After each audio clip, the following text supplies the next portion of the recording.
بسم اللہ الرحمن الرحیم۔ الحمد للہ وحدہ والصلاة والسلام علی من لا نبی بعدہ۔ تجوید الفرقان اردو چینل میں آپ کا خیر مقدم ہے۔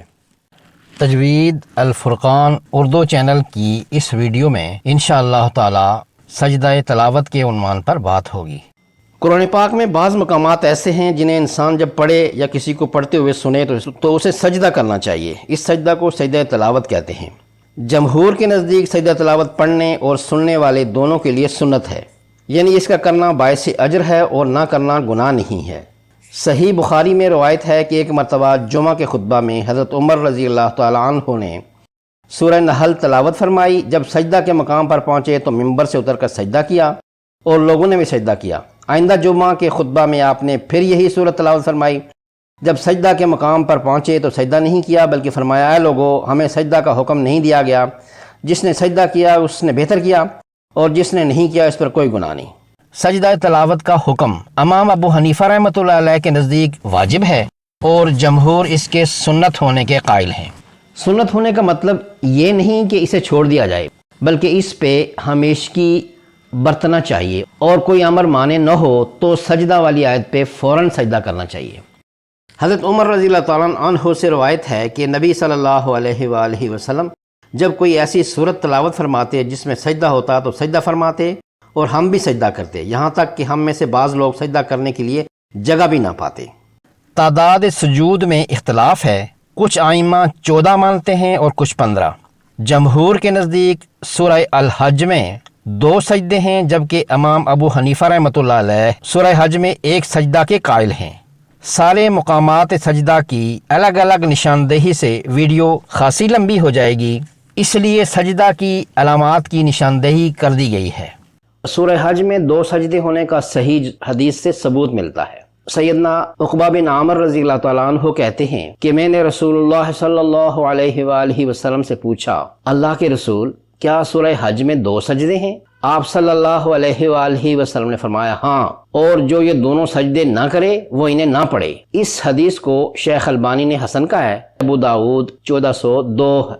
ایسی آیات جن پر سجدہ تلاوت کرنا ہوتا ہے آیات سجدہ کہلاتی ہیں۔ قرآنی مصاحف میں ایسے مقامات پر ایک خصوصی نشان یا علامت بنی ہوتی ہے اس شکل کی، یا آیت کے نشان پر چھوٹا سا سجدہ کا لفظ لکھا ہوتا ہے۔ اس کے علاوہ حاشیہ پر بھی سجدہ لکھا ہوتا ہے اور ساتھ میں عدد بھی دیا ہوتا ہے کہ یہ اتنے نمبر سجدہ ہے شروع قرآن سے، جیسے 9ویں پارے میں سورہ اعراف کی آخری آیت سجدہ ہے اور اس سجدہ کا نمبر 1 ہے۔ قرآن کریم میں سورہ حج کے آخر میں صفحے کے کنارے پر السجدہ عند الشافعی، یعنی امام شافعی رحمۃ اللہ علیہ کے نزدیک یہاں سجدہ تلاوت ہے لکھا ہوتا ہے۔ یہ فقہی مسلک کے اعتبار کا لکھا ہوا ہوتا ہے کہ اسے امام شافعی یہاں سجدہ مانتے ہیں۔ فضیلت: حضرت ابو ہریرہ رضی اللہ تعالیٰ عنہ سے روایت ہے، انہوں نے فرمایا کہ رسول اللہ صلی اللہ علیہ وآلہ وسلم نے ارشاد فرمایا، جب انسان قرآن پڑھتے ہوئے سجدہ کے مقام پر پہنچتا اور سجدہ کرتا ہے تو اس سے شیطان روتا ہوا الگ ہو جاتا ہے اور کہتا ہے، ہائے تباہی، اسے سجدہ کا حکم ملا اور اس نے سجدہ کر دیا تو اس کے لیے جنت ہے، اور مجھے سجدہ کا حکم ملا اور میں نے نہیں کیا تو میرے لیے آگ ہے۔ اسے احمد، مسلم اور ابن ماجہ نے روایت کیا ہے۔ سجدہ تلاوت کرنے کا طریقہ یہ ہے کہ اللہ اکبر کہتے ہوئے سجدہ میں جائے اور سجدے کی دعائیں کرے، مثلا سبحان ربی الاعلی اور سبحانک اللہم ربنا وبحمدک اللہم اغفر لی۔ سجدہ تلاوت کی دعا بھی کافی ہے، تاہم سجدوں کی دعاؤں کے ساتھ دیگر مسنون دعائیں بھی کر سکتے ہیں جن کا ذکر بعد میں آ رہا ہے۔ سجدہ میں دعا کرنے کے بعد سر اٹھائے، بس ایک ہی سجدہ کرے۔ سجدہ کے لیے نہ تو یہ ضروری ہے کہ کھڑے ہو کر تکبیر تحریمہ کہتا ہوا سجدے میں جائے یا سجدہ کر کے سلام پھرنا ثابت نہیں ہے۔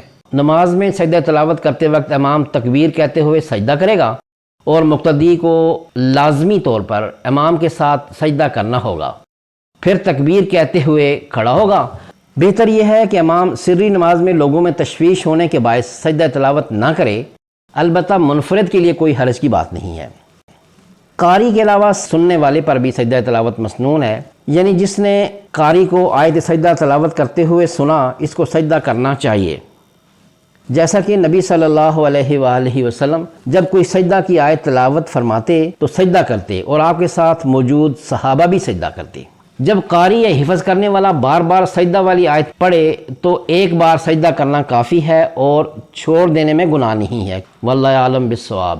سجدہ کرتے وقت اور سجدہ سے اٹھتے وقت اللہ اکبر کہنا سنت ہے۔ حضرت ابن عمر سے روایت ہے کہ نبی صلی اللہ علیہ وآلہ وسلم ہمیں قرآن سنایا کرتے تھے، جب سجدہ کے مقام پر پہنچتے تو اللہ اکبر کہتے ہوئے سجدہ فرماتے اور ہم بھی سجدہ کرتے۔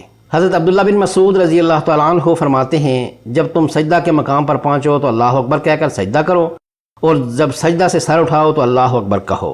سجدہ تلاوت کی دعائیں۔ پہلی دعا، اسے سیدہ عائشہ صدیقہ رضی اللہ تعالیٰ عنہ نے روایت فرمایا ہے۔ ابو داؤد حدیث نمبر 1414۔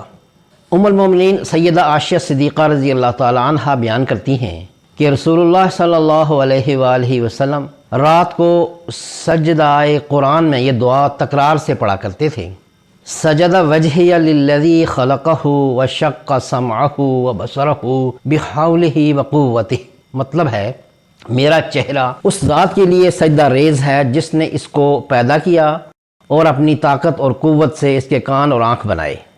حدیث کی ایک اور کتاب مستدرک حاکم میں ان الفاظ کا اضافہ ہے، فتبارک اللہ احسن الخالقین، برکت والا ہے اللہ جو بہترین خالق ہے۔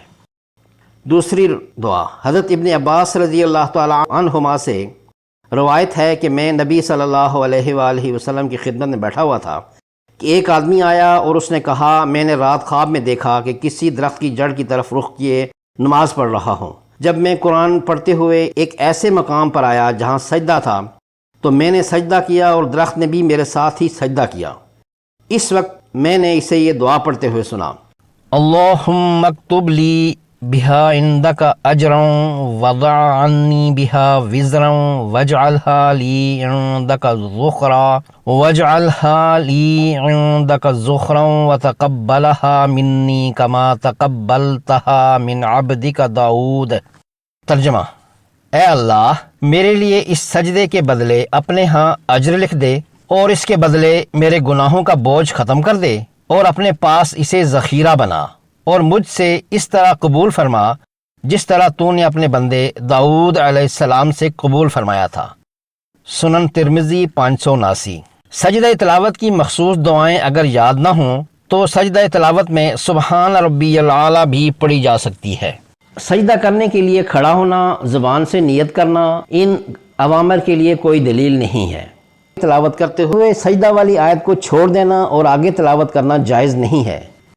قرآن مجید اللہ تعالیٰ کی مقدس اور محترم کتاب ہے جو جن و انس کی ہدایت اور رہنمائی کے لیے نازل کی گئی ہے۔ اس کا پڑھنا باعث اجر و ثواب ہے اور اس پر عمل کرنا تقرب الہی کا ذریعہ ہے۔ اللہ تعالیٰ ہمیں اس سے نفع حاصل کرنے کی توفیق عطا فرمائے۔ اللہم نور قلوبنا بالقرآن وزین اخلاقنا بالقرآن ونجنا من النار بالقرآن وادخلنا فی الجنت بالقرآن، آمین یا رب العالمین۔ ملتے ہیں انشاءاللہ تعالیٰ کسی اور ویڈیو میں اگلے سبق کے لیے۔ تب تک اللہ حافظ، مع السلامہ۔